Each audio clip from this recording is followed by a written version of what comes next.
Hey guys, thanks for joining me here. We are going to be working on Google Sheets now.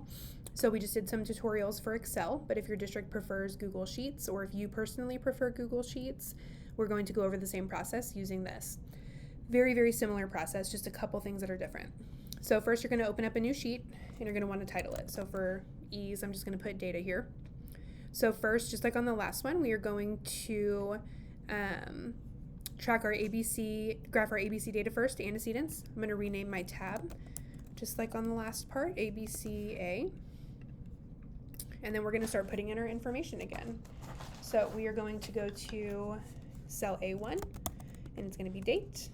We are going to put in our same antecedents that we saw for our specific kid. These are just examples. So demand, denied access, independent work, or staff walked away. And then last one, we have alone/free time. Okay, we're going to input our dates down the rest of column A. We had the 25th, we took some data, the 26th, the 28th, oops.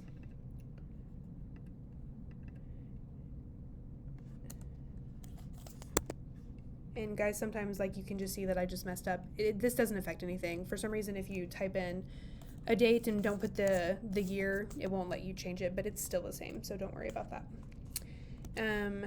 We have the 30th,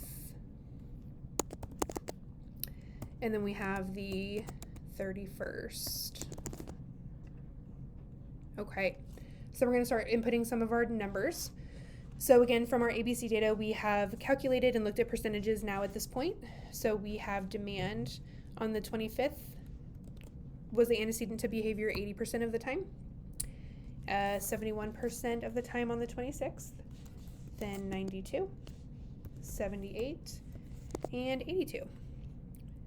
So denied access was the antecedent to negative or problem behavior 18% of the time on the 25th, 11%, 20%, 22 on the 30th, and 18 on the 31st.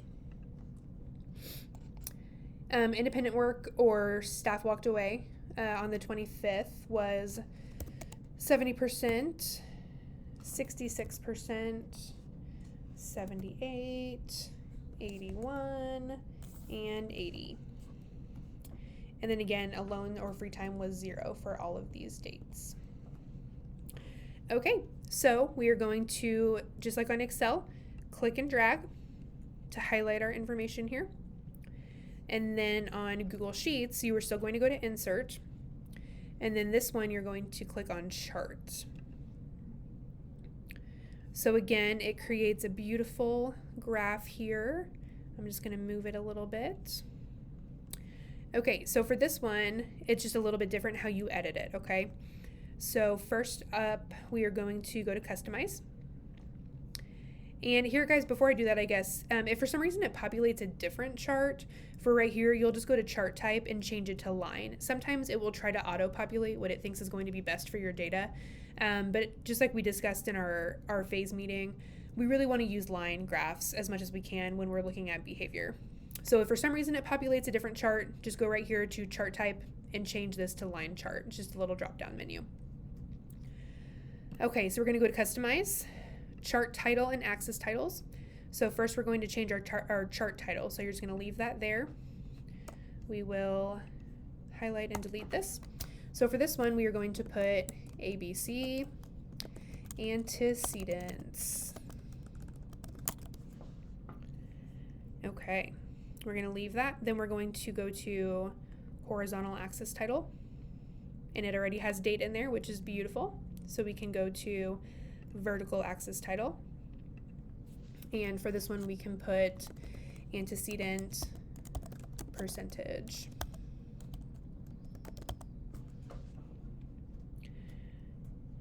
Okay, perfect. So now the only other thing that we are really going to change in here, if you'll notice, this one doesn't have any markers, so it doesn't have any dots on the data points. It's just more of a solid line, whereas on Excel, it has the markers. So for this one, we're going to go to series, and then all you're going to do is right here on point size, you're going to change this, and you can do 2 or 7. 2 are just really little tiny dots. 7 is a little bit bigger, just makes it a little bit more obvious. So I always add those in when I do Google Sheets, just so that, again, it just makes it a little bit more clear, a little bit easier to see. And then it auto-populates the legend up here for you. Okay, so that is it for ABC for antecedents. And then in the next video, I will go down here and I will add another sheet and title it ABC for consequences and do the same with consequence.